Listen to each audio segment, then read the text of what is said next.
This may look like a plain, unassuming piece of parchment, but is actually one of the most famous documents in the world.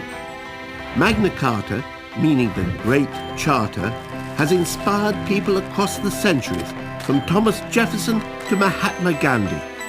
But why was the Charter originally created, and what does it actually say? Let us take you back to medieval England.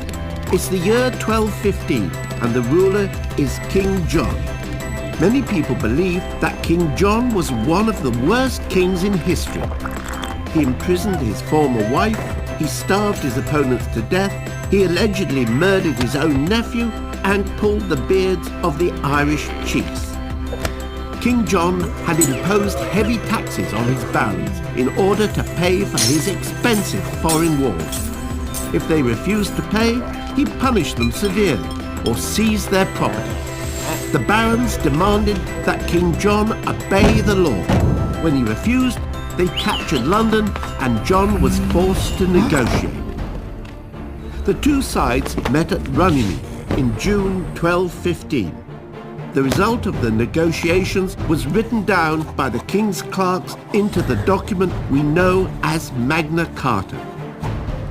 Although most of the Charter's clauses dealt with medieval rights and customs, Magna Carta has become a powerful symbol of liberty around the world.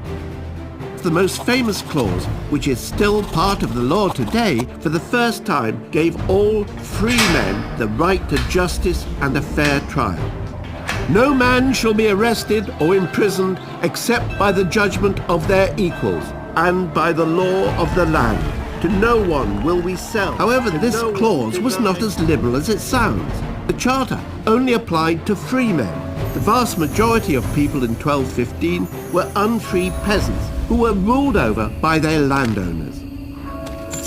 And although Magna Carta was intended to create peace between King John and his rebellious barons, England was plunged into civil war after the Pope declared the Charter invalid.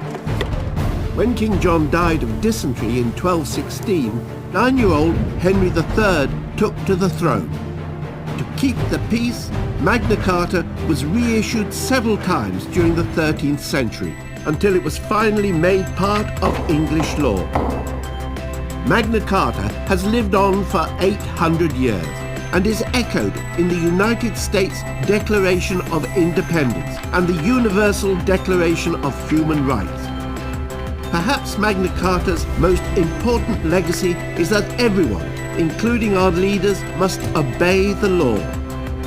What started out as a document of specific complaints from a group of barons has turned into an international symbol of liberty, without which we might not have the rights we value so much today.